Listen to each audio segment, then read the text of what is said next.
వాడు ఇన్నాళ్ళుగా వ్యాపారం చేస్తున్నాను, నిన్నగాక మొన్న వచ్చినోడు వాడు నాకు పోటీయా? వాణ్ణి పెరగనివ్వకూడదు.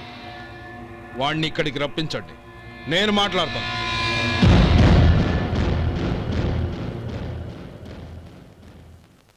నమస్కారం అండి. రమ్మన్నారంట? నీ పచ్చళ్ళ కంపెనీ మూసేయాలి. నీకెంత కావాలి? 5 లక్షలు ఇస్తాను. చాలా? 5 లక్షలు కాదు, 50 లక్షలు ఇచ్చినా నా కంపెనీ మూయడం జరగదు. బాగా ఆలోచించుకొని చెప్పు.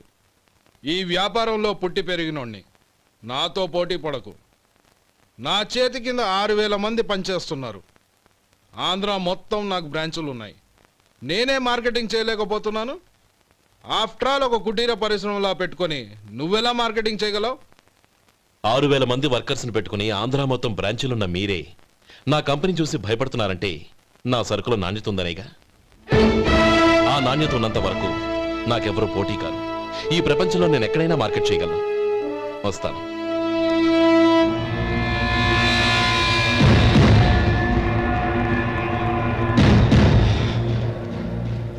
ఇక్కడ ఏం లేదండి. ఇక్కడ ఏం లేదండి.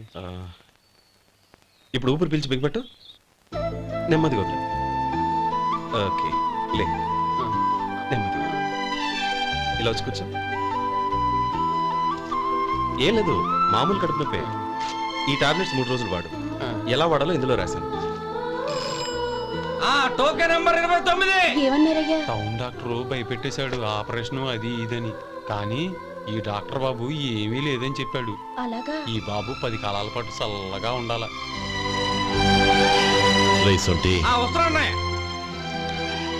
రే, భగవంతుడి దయ వల్ల తమ్ముడు హస్తవాసి మంచిదని అప్పుడే పేరొచ్చిందిరా. తమ్ముడిని దగ్గరుండి జాగ్రత్తగా చూసుకో. పని హడావుల్లో పడి వేళకు భోంచేయడము. అబ్బే అదే లేదన్నయ్య. 1 గంట గల పేషెంట్ కట్టు, భోజనం పెట్టు. అది అలా జాగ్రత్తగా చూసుకో. నేను చూసుకుంటాను కదన్నయ్య, నువ్వు వెళ్ళు.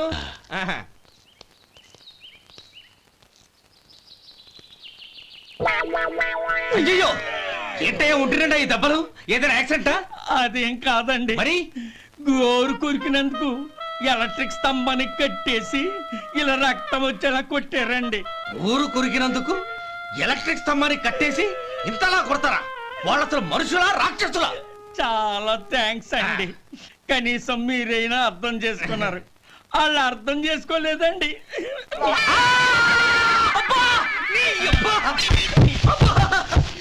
గోరు కొరకడం అంటే ఇదా? నిన్ను కొట్టడం కాదురా, నిలువురా నరికేయాలి. అబ్బా, సెప్టిక్ అవుతుందో ఏమిటో. మన 2 ఊర్ల పొలిమేరలో ఉన్న ఈ మల్లికార్జున స్వామి వారి దేవాలయం జీర్ణదశలో ఉందన్న విషయం మీ అందరికీ తెలుసు. ఇన్నాళ్ళు మీ ఊరు వాళ్ళు పట్టించుకుంటారని మా ఊరి వాళ్ళు, మా ఊరి వాళ్ళు పట్టించుకుంటారని మీ ఊరి వాళ్ళు దీన్ని ఇలా వదిలేశారు. ఈ గుడి మీ ఊరికి ఎంత ముఖ్యమో మా ఊరికి అంతే ముఖ్యం. కాబట్టి మన ఇరు గ్రామ ప్రజలు కలిసి దాన్ని బాగు చేయించి కుంభాభిషేకం చేయించాలనే సదుద్దేశంతో ఒక కమిటీని ఏర్పాటు చేశాం. ఈ కమిటీలో 2 గ్రామాలకు సంబంధించిన ప్రముఖులు ఉన్నారు. కమిటీ ప్రెసిడెంట్గా ఎవరిని ఎన్నుకోవాలనే విషయంలో శ్రీ గోపాలరావు గారి పేరు, శ్రీ లక్ష్మీపతి గారి పేరు పరిశీలనలోకి వచ్చాయి. అందువలన మేమందరం బాగా ఆలోచించి తర్జన భర్జనలు చేసిన మీదట శ్రీ గోపాలరావు గారే అన్ని విధాలా ప్రెసిడెంట్ పదవికి అర్హులని ఈ కమిటీ నిర్ణయించడం జరిగింది.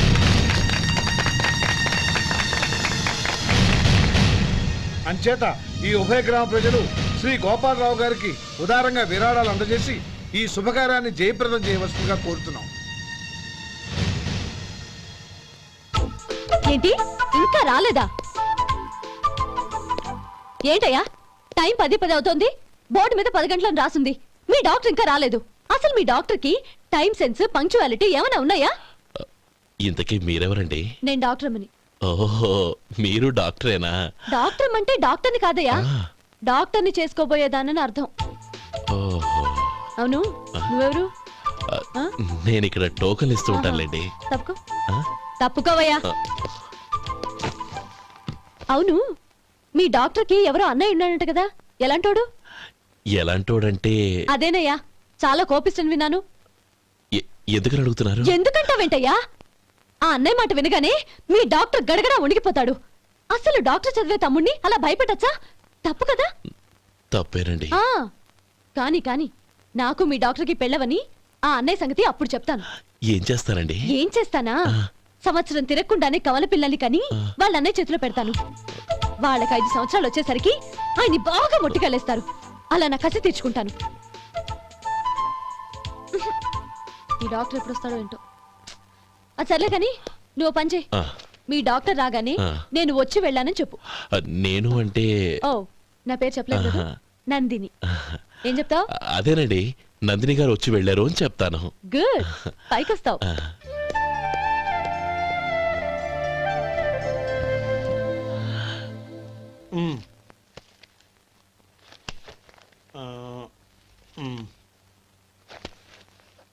ఆ, దీంతో మొత్తం 4,98,200 అయ్యాయి. ఉమ్. పోతే నువ్వు ఇచ్చినంత ఇవ్వలేకపోయినా ఈ దైవకార్యానికి నా వంతు చందా 1800. దీంతో మొత్తం 5 లక్షలు పూర్తయ్యాయి. సరేరా, ఆ, నేను ఈ డబ్బు తీసుకుని పట్నం వెళ్ళి బ్యాంక్ లో వేసొస్తాను. అలాగే. నేను నీతో వద్దాం అనుకున్నాను రా, అనుకోకుండా సాయంత్రం ఇన్స్పెక్షన్ వచ్చింది. పర్వాలేదులే, ఆ. వెళ్ళొస్తాను.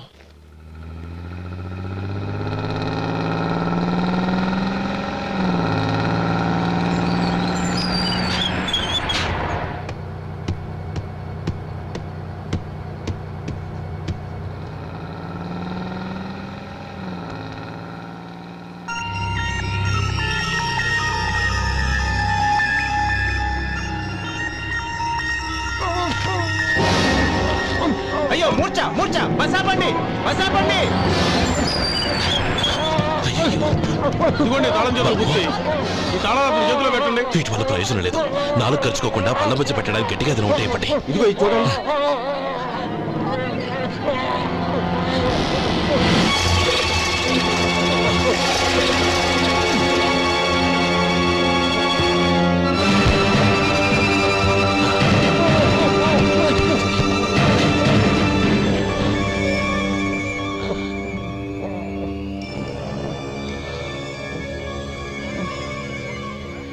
మీరు వెళ్ళి మీ సీట్లో కూర్చోండి, కొంచెం గాలాన్ని పడ్డి.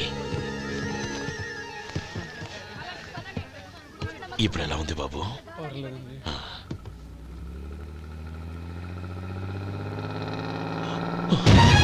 అయ్యో, నా బ్యాగ్ ఎవరైనా చూసారా? అందులో 5 లక్షలు ఉన్నాయి. నా బ్యాగ్ వెంటనే బస్ ఆపండి. ఎవరిని కింద దిగవద్దు. అందరినీ చెక్ చేయండి. నా అంచనా తప్పు కాలేదు. వాడి మంచితనమే వాడిని దెబ్బకొట్టింది.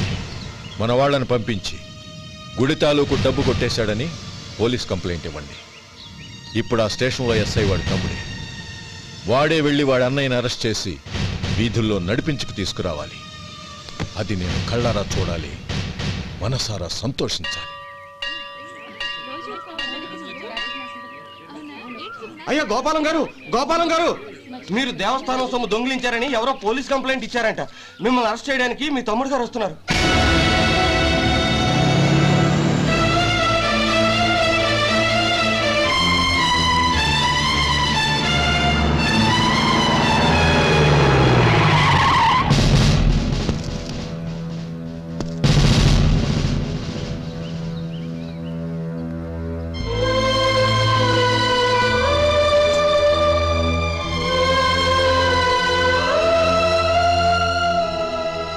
చూడు గోపి, ఎప్పుడు నువ్వు ఉద్యోగంలో చేరావో అప్పుడే తనా పరానే తేడా మర్చిపోవాలి. నేరం చేసిన వాడు నీ తమ్ముడైనా అన్నైనా సరే శిక్షించాల్సిన బాధ్యత నీది. అదే నువ్వు నీ ఉద్యోగానికి ఇచ్చే గౌరవం.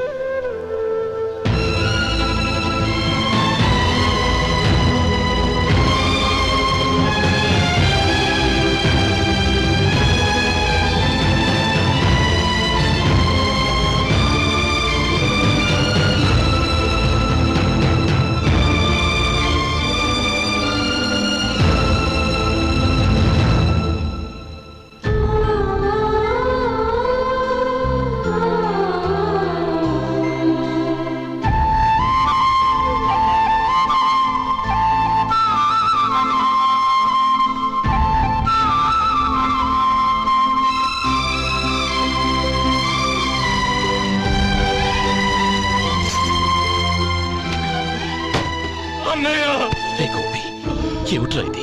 నన్ను క్షమించన్నయ్య. నేను కోరి ఉద్యోగుల చేరిన మాట నిజమే, కానీ ఇలాంటి పరిస్థితి ఎదురవుతుంది అనుకోలేదు. నా ఒంట్లో ప్రతి రక్త పట్టు నీ భిక్షానన్నయ్య. నిన్ను అవమానపరిచి ఉద్యోగం నిలబెట్టుకునే బదులు నా ప్రాణాలను వదులుకుంటారు, కానీ ఈ పని మాత్రం నేను చేయలేనన్నయ్య.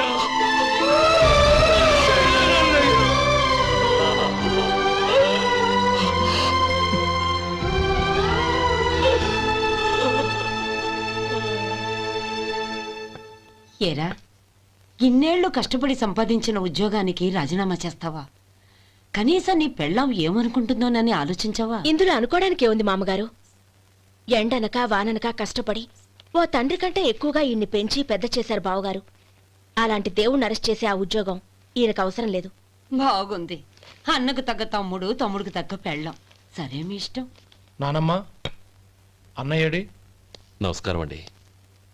ఓ నువ్వా? రా కూర్చో. పర్వాలేదండి. ఏంటి ఇలా వచ్చావు? ఆ రోజు నా కంపెనీని మూసేయమన్నారు. ఇప్పుడు నేను మూసేయడానికి సిద్ధంగా ఉన్నాను. దానికి ప్రతిఫలంగా నాకు 5 లక్షలు కావాలి. అలాగే, నీకు కావలసిన 5 లక్షలు నేను ఇస్తాను. చాలా థ్యాంక్స్ అండి. కానీ మీరు మీ కంపెనీని మూసేయక్కర్లేదు. సార్, అవును మిస్టర్ మధు, మీ అన్నగారికి జరిగిన అన్యాయం గురించి తెలుసుకున్నాను. మీ కుటుంబం గురించి కూడా విన్నాను. సహజంగా అందరూ ఐకమత్యానికి ఉదాహరణ రామలక్ష్మణులు అంటారు. కానీ ఆ రామలక్ష్మణులు ఎలా ఉంటారనేది పుస్తకాల్లో చదవడం తప్ప ఎవ్వరూ చూడలేదు. మీ అన్నదమ్ములను చూస్తే ఆ రామలక్ష్మణులు ఇలాగే ఉండేవారేమో అనిపిస్తుంది. అలాంటి కుటుంబానికి ఇలాంటి ఇబ్బంది రావడం నిజంగా దురదృష్టం. రామునికి హనుమంతుల్లా కాకపోయినా ఏదో ఉడతా భక్తిగా నా వల్ల వీలైన సహాయం ఈ 5 లక్షలు తీసుకో. మీ కంపెనీ పేరు మీదే అన్ని సరుకులు తయారు చేయండి. నేను వాటిని ప్రపంచమంతా మార్కెటింగ్ చేస్తాను. సార్, మీ రుణం ఉంచుకోను. తొందరలోనే తీర్చేస్తాను. స్నేహితుల మధ్య రుణాలేంటి మధు? We are friends.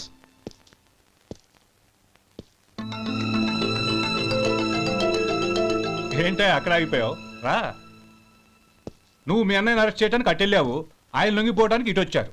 అవును, యూనిఫామ్ చేత్తో పట్టుకొచ్చావేంటి? సార్, నేను రే, ఈ మాత్రం దానికే బెదిరిపోయి ఉద్యోగం వదులుకుంటావా? నువ్వు ఇలాంటివి ఎన్నో సమర్థవంతంగా ఎదుర్కోవాలి. నిన్ను నేను ఎస్పీగా చూడాలి. అది కాదన్నయ్య. ఇంకేం మాట్లాడకు. ఇన్స్పెక్టర్ గారు, నన్ను లాకప్లో పెట్టండి. ఆగండి సార్, ఆ డబ్బు ఎక్కడికి పోలేదు. నేనే తీసి జాగ్రత్త చేశాను. ఈ విషయం అన్నయ్యకి తెలియక బ్యాగులో డబ్బు కనబడకపోవడంతో అది పోయిందనుకున్నాడు. నేను పట్నం నుంచి వచ్చేసరికి జరిగిన గొడవంతా తెలిసిందే. రే మధు, జరిగిన దానికి నన్ను క్షమించనయ్యా. ఇంటికి వెళ్ళాక అన్ని వివరంగా చెప్తాను. సార్, ఇదిగోండి 5 లక్షలు. ఇది కమిటీ వాళ్ళకి అప్పగించి ఈ కేసు కొట్టేయండి సార్. భలే వాడివయ్యా. తీసినప్పుడు ఒక మాట ఆయనతో చెప్పుండొచ్చుగా. అనవసరంగా పెద్ద ఆయన స్టేషన్ వరకు రప్పించావు. Sorry sir. అన్నయ్య, మీరింటికి వెళ్ళండి. నేను లెక్క అప్ప చెప్పేసి వస్తానండి. అలాగే. ఎలా దెబ్బ కొట్టాలన్నా కుదరటం లేదు. అయినా వీళ్ళకు ఉన్న పళ్ళంగా 5 లక్షలు ఎలా వచ్చాయి? అదే బావా, నాకు అర్థం కావటం లేదు. నీకు అర్థమైతే ఆశ్చర్యపడాలి కానీ అర్థం కాకపోతే ఆశ్చర్యమేముంది? Useless fellow.